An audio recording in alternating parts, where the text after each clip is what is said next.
Hello viewers, welcome back to my channel. Pal academy সেন্টারে তোমাদের সকলকে আমার স্বাগত। আজকের এই টিউটোরিয়ালে তোমাদের সাথে আমি আলোচনা করতে চলেছি প্রেজেন্ট পারফেক্ট টেন্স, অর্থাৎ প্রেজেন্ট পারফেক্ট টেন্স নিয়ে আজকের এই টিউটোরিয়ালে সম্পূর্ণ বিস্তারিত আমি আলোচনা করব। তোমরা যদি একটু খেয়াল করো তাহলে দেখতে পাবে যে এই যে বোর্ডে আমি রেড কালার দিয়ে ছোট্ট করে একটু লিখে রেখেছি প্রেজেন্ট পারফেক্ট টেন্স। অর্থাৎ আজকের এই ক্লাসে আমরা প্রেজেন্ট পারফেক্ট টেন্স কি বা কাকে বলে সেই বিষয়ে বুঝব। প্রেজেন্ট পারফেক্ট টেন্স কখন কিভাবে ব্যবহৃত হয় সেই বিষয় নিয়ে আলোচনা করব। আর প্রেজেন্ট পারফেক্ট টেন্সের বাংলা এক্সাম্পল নিয়ে আমরা সম্পূর্ণ বিস্তারিত আলোচনা করব। এর আগে আমি প্রেজেন্ট ইনডিফিনিট টেন্সের দুটো পার্ট পার্ট করে আমি আলাদা ভিডিও আপলোড দিয়েছি। প্রেজেন্ট কন্টিনিউয়াস টেন্সেরও দুটো পার্ট পার্ট করে পার্ট 1 পার্ট 2 আমি আলাদা আলাদাভাবে টিউটোরিয়াল আপলোড দিয়েছি। এবং এই দুটো টেন্স হয়ে যাওয়ার পরে আমি তোমাদের প্রেজেন্ট ইনডিফিনিট এবং প্রেজেন্ট কন্টিনিউয়াস টেন্সের একসঙ্গে মিলিতভাবে মিক্সিং বাংলা এক্সাম্পল নিয়ে আমি পার্ট 1 পার্ট 2 দুটো ভিডিও আরও আপলোড করেছি। যারা দেখোনি তারা একটু দেখে নিবা। তাহলে চলো আমরা সরাসরি আসবো এই যে present perfect tense. Present perfect tense কি বা কাকে বলে, কখন প্রেজেন্ট পারফেক্ট টেন্স হয় সেই বিষয়ে আগে আমরা একটু জেনে নিই, তাই না? প্রেজেন্ট পারফেক্ট টেন্স হলো বর্তমানে বর্তমানে কোনো কাজ এইমাত্র শেষ হয়ে গেছে। বর্তমানে কোনো কাজ এইমাত্র শেষ করেছি আমরা, শেষ হয়ে গেছে, কিন্তু তার যে ফলাফল সেই ফলাফল এখনো অতীত হয়ে যায়নি, অর্থাৎ বর্তমান অবস্থাতেই আছে। যদি এরকম বোঝায় কোনো সেন্টেন্স, তাহলে সেক্ষেত্রে আমরা তাকে বলতে পারি যে এই সেই সেন্টেন্সটি হচ্ছে আমাদের প্রেজেন্ট পারফেক্ট টেন্স। ওকে, তাহলে প্রেজেন্ট পারফেক্ট টেন্স তোমরা একটু খেয়াল করো, আমি লিখে রেখেছি যেহেতু বর্তমানকালে কোনো কাজ এইমাত্র শেষ হয়ে গেলেও তার ফলাফল এখনো অতীত হয়ে যায়নি, অর্থাৎ বর্তমানই আছে। যদি এরকম বুঝিয়ে থাকে তাহলে তাকে আমরা বলবো প্রেজেন্ট পারফেক্ট টেন্স। বোঝা গেল? এখন এই যে বর্তমানে কোনো কাজ এইমাত্র শেষ হয়েছে, কোনো কাজ এইমাত্র শেষ হয়েছে এবং তার ফলাফল তো এখনো বর্তমান, এই ধরনের সেন্টেন্স আমি এখানে কিছু লিখে রেখেছি। সেন্টেন্স নিয়ে আমরা পরে আলোচনা করছি। এই সেন্টেন্সগুলোকে আমরা ট্রান্সলেশন করব, একটু পরে করব, কিন্তু তার আগে আমাদের বুঝতে হবে এই যে প্রেজেন্ট পারফেক্ট টেন্স করতে গেলে আমাদের যে রুলস বা নিয়ম বা সূত্র, সেই ফর্মুলাটি কি, তার আগে আমাদের একটু শিখতে হবে। দেখো, প্রেজেন্ট পারফেক্ট টেন্স করতে গেলে আমাদের সর্বপ্রথমে সাবজেক্ট বসবে বা কর্তা। এই যে সাবজেক্ট বা কর্তা, এরপরে আমাদের হ্যাভ এবং হ্যাজ, হ্যাভ এবং হ্যাজ, এই যে অক্সিলারি ভার্ব হ্যাভ আর হ্যাজ, এই দুটোর মধ্যে একটা বসবে এবং সেটি বসবে আমাদের পার্সন ও নাম্বার অনুযায়ী। ওকে, তারপরে এই অক্সিলারি ভার্বের পরে আমাদের ভার্বের সবসময় পাস্ট পার্টিসিপেল রূপ, অর্থাৎ ভার্বের থার্ড ফর্ম হিসাবে ব্যবহৃত হবে এই পারফেক্ট টেন্সে। প্লাস দিয়ে থার্ড ফর্মের পরে আমাদের যেটা হচ্ছে অবজেক্ট, অবজেক্ট আমাদের বসাতে হবে। তোমরা যদি একটু বোর্ডে খেয়াল করো তাহলে এই যে রুলস আমি কথাটা লিখে রেখেছি, রুলস, এই রুলসের প্রথমে আছে আমাদের সাবজেক্ট, তারপরে আছে হ্যাভ হ্যাজ, তারপরে ভার্বের থার্ড ফর্ম, তারপরে অবজেক্ট। তার মানে আমি যে কথাটি বললাম তোমাদের যে প্রেজেন্ট পারফেক্ট টেন্সের যে গঠন প্রণালী আমরা গঠন করব একটা সেন্টেন্সকে আমরা যখন ট্রান্সলেশনে করব, অর্থাৎ গঠন করতে গেলে আমাদের এই ফর্মুলা অনুযায়ী আমাদের চলতে হবে। সেটি হচ্ছে subject plus have has plus ভার্বের থার্ড ফর্ম মানে past participle to plus object. এখন এই যে হ্যাভ আর হ্যাজ পার্সন এবং নাম্বার অনুযায়ী আমাদের বসাতে হবে। First person singular number, first person plural number, second person singular number, second person plural number, third person singular number, third person plural number. এত কিছু আমাদের এখানে মনে রাখতে হবে না, একদম সোজা একটা হিসাব। সেটা কি? হ্যাভ এবং হ্যাজের ব্যবহার একদম সিম্পলভাবে আমি তোমাদের বলে দিই। সাবজেক্ট বা কর্তা যদি থার্ড পার্সন সিঙ্গুলার নাম্বার হয়, এই কথাটা একটু তোমাদের মাইন্ডের মধ্যে গেঁথে নিতে হবে। সাবজেক্ট বা কর্তা যদি থার্ড পার্সন সিঙ্গুলার নাম্বার হয়, শুধু সেই ক্ষেত্রেই একমাত্র অক্সিলারি ভার্ব হ্যাজ হিসাবে ব্যবহৃত হবে, আদারওয়াইজ বাকি ক্ষেত্রে তোমাদের হ্যাভ ব্যবহার হবে।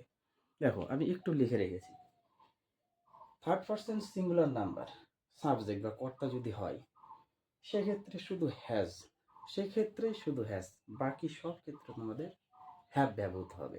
তাহলে আমাদের first person singular number first person plural number, second person singular number second person plural number, third person singular number third person plural number, এগুলো রাখার অর্থাৎ মনে রাখার আমাদের কোনো দরকার নেই।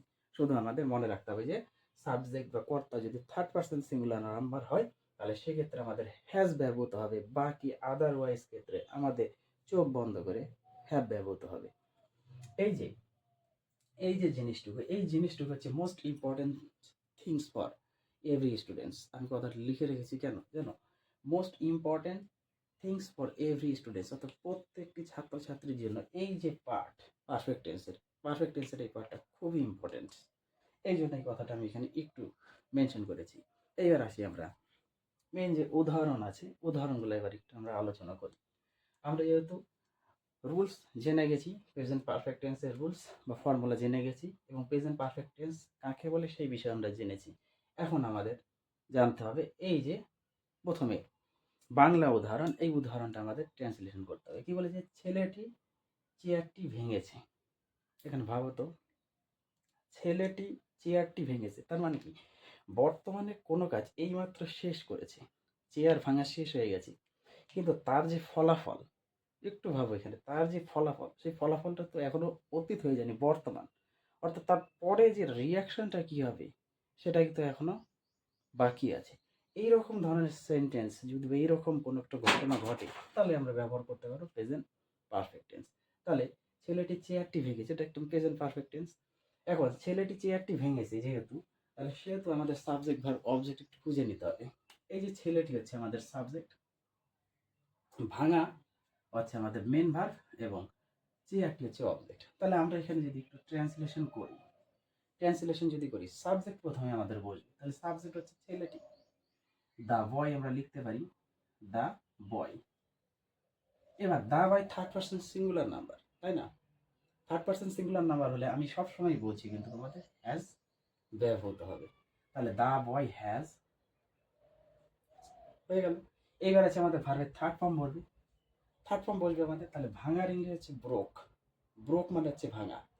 ব্রোকের থার্ড ফর্ম বা পাস্ট পার্টিসিপল হচ্ছে broken, broken, BROKEN, broken. The boy has broken চেয়ারটি, তাহলে আমরা লিখতে পারি দ্য চেয়ার। অর্থাৎ এক নম্বরের আমাদের সলিউশন হয়ে গেল, the boy has broken the chair. The boy subject, has auxiliary verb, has কেন হবে? কারণ কর্তা থার্ড পার্সন সিঙ্গুলার, সেই জন্য হ্যাজ। আমি বারবার কথাটি বলছি কিন্তু থার্ড পার্সন সিঙ্গুলারের ক্ষেত্রেই শুধু হ্যাজ, আদারওয়াইজ তোমাদের যা আছে সব ক্ষেত্রে আমাদের হবে হ্যাভ। তাহলে দ্য বয় হ্যাজ ব্রেক মানে ভাঙা, ব্রেকের ফার্স্ট পার্টিসিপল হচ্ছে ব্রোকেন দ্য চেয়ার, অর্থাৎ ছেলেটি চেয়ারটি ভেঙেছে। হয়ে গেল এক নম্বর। এবার দু নম্বরে আমরা আসি, সে সেখানে গিয়েছে। তোমাদের সাবজেক্ট ভার্ব অবজেক্ট তো খুঁজতেই হবে।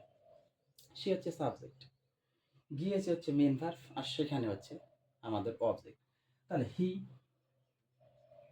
সে ইংলিশ হচ্ছে he third person singular number, তাহলে এই ক্ষেত্রেও হ্যাজ হবে। হি হ্যাজ গিয়েছে, যাওয়ার ইংলিশ গো। হি হ্যাজ গোর সাথে আমাদের হচ্ছে থার্ড ফর্ম হবে গো ওয়েন্ট গন, পাস্ট পার্টিসিপল GONE, গন।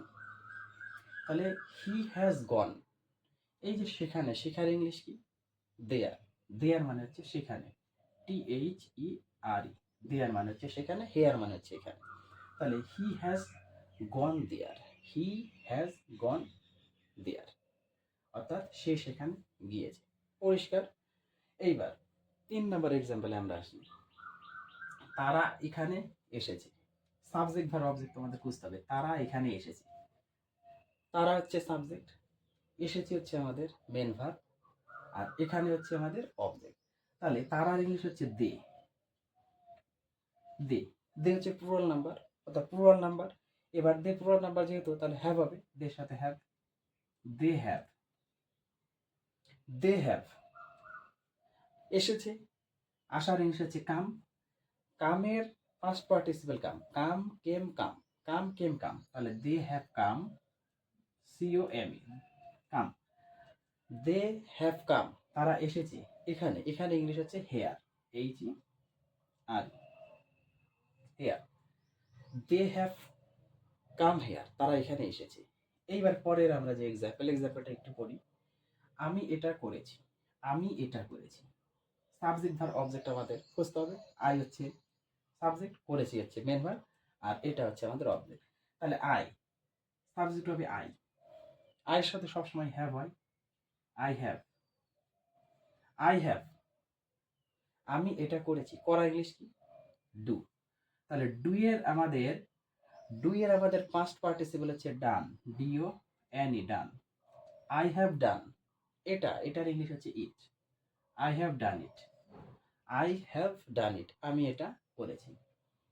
তারপরেরটা, সে এইমাত্র বেরিয়ে গেল, সে এইমাত্র বেরিয়ে গেল, সাবজেক্ট ভার অবজেক্ট, আশা করি তোমরা এখান থেকে খুঁজে নিতে পারবে। সাবজেক্ট হচ্ছে সে, বেরিয়ে গেল হচ্ছে মেন ভার, এইমাত্র হচ্ছে অবজেক্ট। তাহলে হি, থার্ড পারসন সিঙ্গুলার নাম্বার, হি এর সাথে হ্যাজ হবে, হি হ্যাজ, সে এইমাত্র, এবার এইমাত্র ইংরেজিটা আমাদের একটু জানতে হবে, যে just, he has just, just মানে এইমাত্র, হি হ্যাজ জাস্ট, সে এইমাত্র বেরিয়ে যাওয়ার ইংলিশ কি, গন, GONE, গন আউট, গো মানে যাওয়া, পাস্ট পার্টিসিপল হবে gone, GONE, gone, go went gone, go went gone, এই জিনিসটা একটু মনে রাখতে হবে তোমাদের। He has just gone out, সে এইমাত্র বেরিয়ে গেল। এইবার পরের কোশ্চেনটা দেখো, ট্যাক্সিটি এইমাত্র এলো, ট্যাক্সিটি এইমাত্র এলো, ট্যাক্সিটি হচ্ছে আমাদের সাবজেক্ট, এইমাত্র এলো, এখানে এলো কথাটা হচ্ছে অ্যারাইভ, অ্যারাইভ মানে আসা, এইমাত্র এলো, আসা ইংলিশটা আমাদের এখানে অ্যারাইভ হিসাবে ব্যবহৃত করতে হবে। ট্যাক্সিটি এইমাত্র এলো, তাহলে the taxi, the taxi, the taxi, third person singular number, has হবে, দ্য ট্যাক্সি হ্যাজ, এইমাত্র এলো, the taxi has arrived, third form করে দিতে হবে আমাদের arrived, ARRIVED, arrived, the taxi has arrived, অর্থাৎ ট্যাক্সিটি এইমাত্র এসে পৌঁছালো বা এইমাত্র এলো। এইবার পরের যে এক্সাম্পলটা আছে, এক্সাম্পলটা একটু খেয়াল করো। তুমি একটি চিঠি লিখেছো, তুমি একটি চিঠি লিখেছো, সাবজেক্ট আমরা তুমি, লেখা, চিঠি লেখা যেটা হচ্ছে, লেখাটা হচ্ছে আমাদের মেন ভার্ব, আর একটি চিঠি হচ্ছে আমাদের অবজেক্ট। তাহলে আমরা পেয়ে গেছি সাবজেক্ট ভার্ব অবজেক্ট, যেহেতু পেয়ে গেছি, তাহলে আমরা একটা এখানে ট্রান্সলেশনটা করে দিই। ইউ, ইউ এর সাথে হ্যাভ হবে, ইউ হ্যাভ, ইউ হ্যাভ, লেখার ইংলিশ হচ্ছে রাইট, এবার রাইট এর পাস্ট পার্টিসিপল কি, written, WRITTEN, you have written, তুমি লিখেছো, a letter, a letter, you have, you have written a letter, অর্থাৎ তুমি একটি চিঠি লিখেছো। এবার পরের কোশ্চেনটা আমরা আসি, সে ভাত খাইয়াছে, সে ভাত খাইয়াছে, দেখো কোশ্চেনটার সাথে আমাদের মিলাতে হবে প্রেজেন্ট পারফেক্টের সংজ্ঞাটা। সে ভাত খাইয়াছে, অর্থাৎ বর্তমানে কোনো কাজ এইমাত্র শেষ হয়েছে, কিন্তু তার ফলাফলটা কিন্তু এখনো বর্তমানই আছে, অতীত হয়ে যায়। তাহলে সে ভাত খাইয়াছে, তাহলে এই এক্সাম্পলটা যদি আমরা করি, he, he, he has, he has, খাওয়ার ইংলিশ হচ্ছে ইট, এবার ইটের পাস্ট পার্টিসিপল হচ্ছে eaten, EATEN, he has eaten, he has eaten, ভাত rice, RIC, he has eaten rice, সে ভাত খাইয়েছে। এবার পরের কোশ্চেনে আমরা আসি, তারা বাজারে গিয়েছে, একদম সিম্পল, তারা বাজারে গিয়েছে, they have, they have, they have, গোর ইংলিশ, গোর past participle gone, they have gone, they have gone, go মানে যাওয়া, এবার পাস্ট পার্টিসিপল রূপ হবে দে হ্যাভ গন, এবার বাজার, they have gone to the market, they have gone to the market, তারা বাজারে গিয়েছে, কিন্তু তার ফলাফল এখনো বর্তমান, সেটা কিন্তু অতীত হয়ে যায়। সম্পূর্ণ এগুলো তোমরা বুঝতে পারছো আশা করি। প্রেজেন্ট পারফেক্ট টেন্স খুবই একটা সোজা টেন্স, এর মধ্যে কোনো তোমাদের মিক্স নেই, কোনো মিক্স নেই, কোনো ঝামেলা নেই। যেটা হচ্ছে প্রেজেন্ট ইনডিফিনিটের মধ্যে থাকে, প্রেজেন্ট কন্টিনিউয়াসের মধ্যে হয়, এর মধ্যে কোনো ঘোরপ্যাচ নেই। যার সংজ্ঞা আছে সেই সংজ্ঞা অনুযায়ী আমাদের করতে হবে, এবং একদম সিম্পল ভাষা হ্যাভ এবং হ্যাজের ব্যবহারটা এখানে জানতে হবে। Has always third person singular number, others ক্ষেত্রে তোমরা হ্যাভ বসিয়ে দিবে। পরিষ্কার? এইবার লাস্ট, আমি একটি কলম কিনেছি। আমি একটি কলম কিনেছি, খুবই সোজা। আই হ্যাভ, আই হ্যাভ কেনার ইংলিশ হচ্ছে বাই, আই হ্যাভ বাই। এবার বাইয়ের ফার্স্ট পার্টি ছিল হচ্ছে bought, I have bought, BOUGH, I have bought, আমি কিনেছি। A pen, a pen, I have bought a pen, অর্থাৎ আমি একটি কলম কিনেছি। এই হচ্ছে তোমাদের আজকে প্রেজেন্ট পারফেক্ট টেন্সের সংজ্ঞা থেকে শুরু করে, রুলস থেকে শুরু করে, হ্যাভ হ্যাজ এর ব্যবহার থেকে শুরু করে, বাংলা এক্সাম্পল নিয়ে টোটাল বিস্তারিত আলোচনা। আশা করি তোমাদের এই প্রেজেন্ট পারফেক্ট টেন্স নিয়ে কারো কোথাও সমস্যা নেই। আবার দেখা হবে তোমাদের সাথে পরবর্তী পার্টে, যা হলো আজকের মতো এখানেই শেষ করছি।